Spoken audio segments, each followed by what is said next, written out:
Rather than simply tell you my opinion on the Echo Boss rewards, I've been running all the information through various DPS checkers to see how good they actually are, and you'd be surprised by the results. Now, I did want to use Gearscape as they've added all the new weapons and armor into them, but unfortunately that DPS checker wasn't working properly, so I've run them through a few different ones to get the best results possible. And if you've ever used a DPS checker, you'll know they're not completely accurate, but pretty accurate. So starting off with a relatively simple one, the new desert weapon, the Drygore Blowpipe, which is essentially a more accurate blowpipe. It's got 20 more attack accuracy, plus it rolls its attack twice and takes the highest number, very similar to the Fang, essentially making it far more accurate. Since it has no range strength bonus, it will have the exact same strength as the Blowpipe, which it takes from the darts. And that may not sound amazing, but the Blowpipe has one of the highest DPSs in the entire game when a creature has low defense. And these are the current best in slot setups, and I've put them against bosses weak to their combat style, plus I've artificially lowered the defense of all of them to 0 in the DPS calculator. The Shadow can achieve around 11 damage per second, the T-Bow on creatures with high magic is 13.67, the Scythe is 14.24, and in comparison, the Blowpipe can achieve 12.86, and is one of the highest hitting items in the game when defense isn't that much of an issue. In fact, the Drygore is ahead of the T-Bow with the extra accuracy a lot of the time when I run this through various calculators. However, that's in max range, and because of the way Leagues works, we're going to be missing at least 2 or 3 items from max. Every single level of range accuracy you lose is far more damaging to the Drygore's DPS than it is the T-Bow's because of the double accuracy roll. Plus, those calculations are with Dragon Darts, so you're going to have to source those too. If you pick your region specifically to get the best range gear you can, the Drygore will be very close second to the T-Bow, and also amazing at any boss that doesn't have a high magic level where the T-Bow generally isn't that good.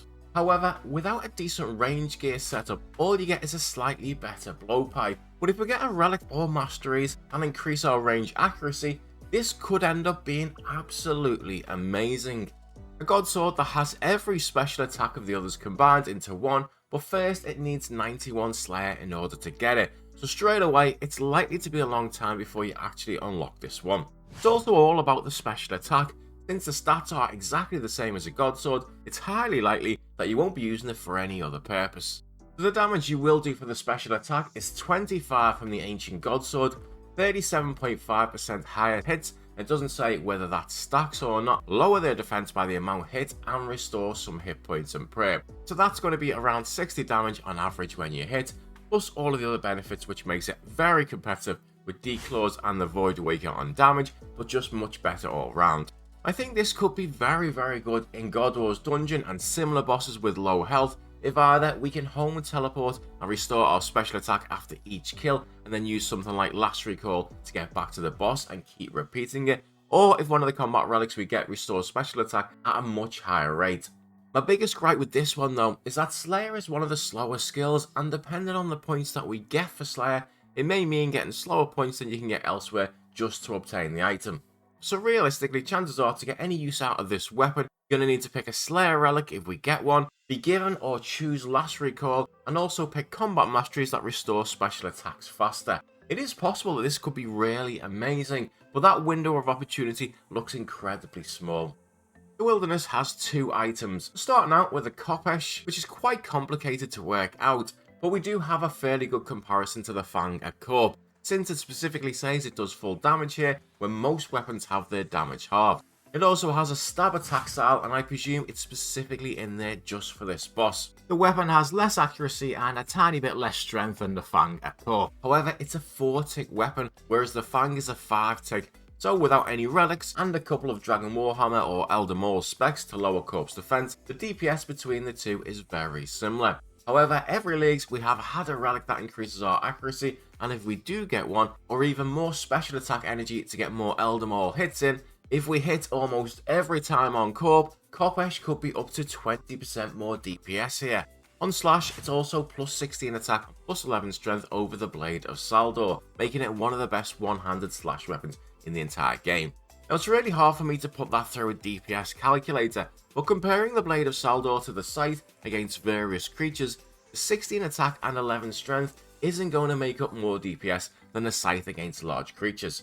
It will though, be the best weapon for Slayer tasks, if not the best, especially in multi-combat areas where you can't barrage or chin, because its passive effect that hits multiple creatures in a 3x3 radius and procs 20% of the time does up to 50% of your max damage against each different creature. And that's going to be absolutely insane for leveling up your strength, your defense, your attack and your hit points, although disclaimer on the next part until it's confirmed. According to the wiki, it hits every target in a 3x3 radius, but I'm a little bit worried about the fact that in Scritic's video it procced and it didn't hit one of the jellies. Either way though, it's going to be great for Slayer in a similar way to the Venator bow. It'll also let you AFK and keep aggro a lot of the time, and in spots like the Maniacal Monkeys, it'll give you the best melee XP in the game.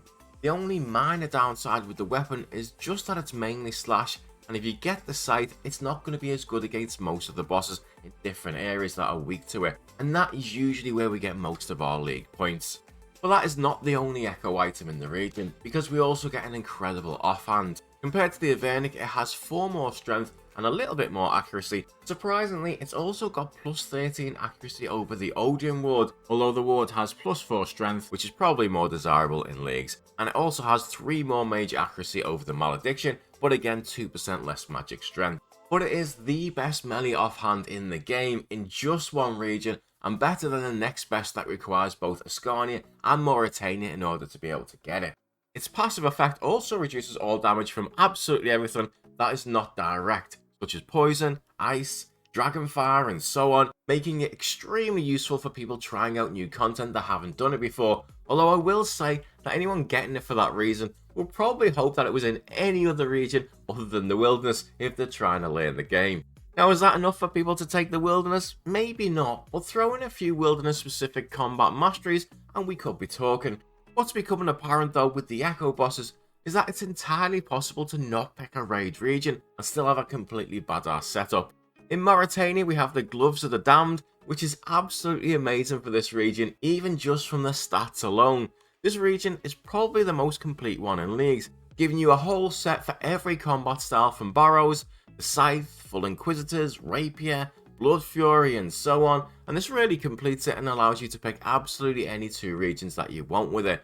But the fun part starts when you start to add in the set effects. So this is the DPS with Arms and Ancestrals without the extra set effect. As you can see, Ancestrals is better, I know, what a shocker, but if we add in the 30% extra damage that the gloves do, Arms is now 8.5 damage per second, only just over 1 damage less per second than the Shadow, and this set you can get really quickly at the start of leagues. That also goes for Darax as well, which once you add in the extra 50% damage the gloves gives you, gets 6.88 DPS compared to the site's 8.26 damage at the Duke. Now obviously you wouldn't use Darax at that boss because it does chip damage, it's just to test out the numbers, plus your gear in leagues will be slightly different. Gorillas doesn't quite benefit as much though, and you probably won't use a full set of any other armor unless you wanted to maybe use Guthans to restore health somewhere, but even still, the gloves have definitely made one of the best areas even better, and given all of the starter gear here, a pretty healthy boost until you start to replace them with raid items. For Fremennik, what can I say? We don't need to compare these to other items, but of course I will. The ring gives plus 3 damage and plus 15 accuracy over the Magus ring, and the amulet is 5% more damage and 18 more accuracy over the occult, which is 33 more accuracy and 8% more damage combined. But don't forget, the Shadow's triple magic effect means that you get 24% more damage. Anyone for a mage build this year? What a massive upgrade that is, and I'm not even including the defensive bonuses.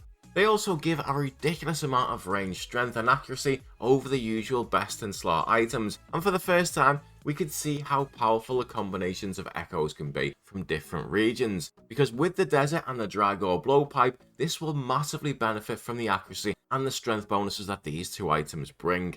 Needless to say that melee is the same, plus 30 in accuracy to each combat style over the Ultra Ring, which doesn't give any accuracy, and 3 more strength, plus another 3 for the amulet and 5 accuracy over the Rancor. And of course you don't need multiple regions for these items now either, plus there's a healthy prayer bonus too.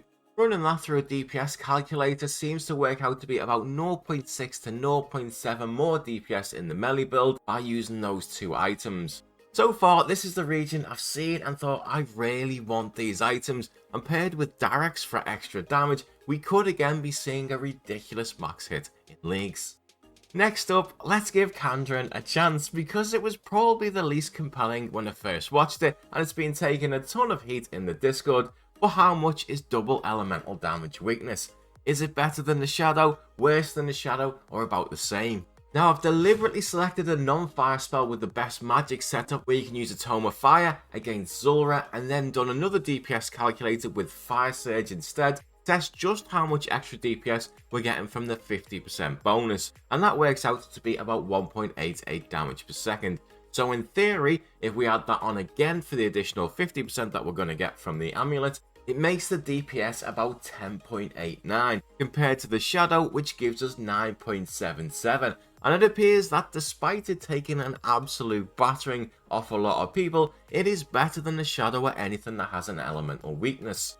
So all of these bosses have a 50 or 60% weakness unless stated, and that is Barrows, Zulrah, the Giant Mole, Briara, although it's only 30% our armor, so the Shadow is probably very close in DPS there, Grill, which is again 30%, the Huey, Thingy-me-bobby, KBD, Moxilial has 30%, Hespori has 100%, which will be absolute carnage, Cerberus is 40%, Araxor, Vespula and the Portal as well, plus Kefri is 35%, but not that you would mage there anyway. So every one of these bosses with the harmonized staff is going to be better than the Shadow, and I've not included the 6% damage boost and the 12 accuracy that the Devil's Element has over the different tomes that you can use. However, there are a few big downsides to the Echo item here. Only the harmonized staff or the Dragon Hunter wand against bosses weak to it will out DPS the Shadow against these bosses, meaning if that's your goal, you're going to be forced to pick Morytania with this region. The other problem is that ironically, the two bosses in this region, the Thermonuclear Smoke Devil and the Kraken, don't have an elemental weakness, and looking through the list, that seems to be a common problem. There isn't a region I can see, and I could be wrong, but no region appears to have almost all bosses weak to elemental spells to make this really worth your time. And with Fremennik Jewelry being better than the Occult, there's less reason than ever to pick this region. It will though be a very nice added bonus for anyone that's picking this area with Morytania anyway. Next up, Tirannwn, and the first part of this, I'm not going to get tricked by. It's not happening, Jagex. The ability to go straight to the boss is amazing, and will save a ton of time in all of those Corrupted Gauntlet tasks if we have the same amount to do. But if Jagex gives us this, and then we only get points for say 1,000 Corrupted Gauntlets, Will 302 is going to be calling me. That being said, it will be an amazing way to get a ton of supplies since you'll be able to farm the boss, and kills with masteries will probably only be a couple of minutes long. For the next part, we have a slightly better Void set, giving 15% extra damage to any melee weapon when wearing full crystal and 30% accuracy on top. So this is the DPS calculator for the Scythe with max melee including Torva versus the Scythe with Void, and then if we simply add on an extra 5% damage, we get almost as much DPS. But that isn't including the 30% accuracy or the glove slot, meaning this is going to be better DPS than Torva in this setup, but far worse in defense. We very rarely need defense in leagues though, unless you're learning a boss that you haven't done before, so it definitely makes this region more interesting, and Torva not being necessary makes Asgarnia just that little bit less appealing. Kourend's got a brand new weapon, and trying to figure this out is somewhat messy, but I'll try to compare it to items as closely as possible to gauge the DPS. First off, it has an absolutely insane accuracy of 155, but the range damage is 92. There's nothing really close to that, so I'm going to put that next to a Zarai crossbow, which has 110 accuracy, and Diamond Dragon Bolts give it 122 strength. But the crossbow is 5 tick, and the reprisal is 4 ticks. So, if we don't factor in the bolt procs, it appears that the reprisal is more DPS. However, against high health bosses, it's likely Ruby Bolts would make this a pretty good contest between the two. It's harder to get closer than that on range because it's so much more accurate than any other normal bows. But to me anyway, it appears this will be a good range weapon, but just behind the T-bow in terms of DPS and very similar to a crossbow. The melee aspect of the weapon is a little bit underwhelming compared to that. It's the same strength as the Fang, but with less accuracy, and it doesn't have the double roll that the Fang has. Both of these are 5-tick weapons too, so whilst it's still a decent weapon, its stats are a little bit below a zombie axe, but in stab rather than in slash. Lastly is magic, and the calculation that comes with it says the max hit with the weapon is 31 and it's a 5-tick weapon. So again, it feels a little bit underwhelming and it has less DPS than the Trident of the Seas. However, I don't want to beat this weapon up too much, because it's a very good starter weapon to get you going in every combat style, which is really useful in Kourend. It's probably the one thing that the region that has almost everything is actually missing, but equally it probably wouldn't make me more likely to pick the area because I can get starter weapons from other areas. Now I'm going to have a little bit of a bone over the Varlamore items, just because of the missed opportunity that I feel that they had here. The Sunlight Braces double all healing received, from food, from brews, to Blood Fury, Guthans and so on, which would be an absolutely amazing item for all of those players that want to try and learn new content in leagues that they haven't done before. However, the items are locked behind Sol Heredit, and most players that want to learn a bunch of new content in leagues will struggle to complete the Colosseum, let alone the Echo variant, which has been classed as a Grandmaster. For those that can do it, well, if you're good enough at this game, you really need food or defensive items in leagues. So what could have been an absolutely amazing item for a lot of players, looks like it's going to be simply a quality of life one for anyone wanting to knock bankers often at a hard hitting boss. Now the Sunlight Spear unfortunately doesn't have all of the information up yet, and again I tried the Gearscape site which has added the new items, but it's not working correctly currently. But by comparing it directly to the Zombie Axe, we can see that it's considerably better. In fact, even compared to the Fang, it has a little bit more strength and a little bit more accuracy. Now once we add in the double roll mechanic for the Fang, chances are that these two items are very close. The Fang will probably be better against high defense creatures and the Spear against low defense ones, but that's not including the special attack, and this is currently the Great Unknown.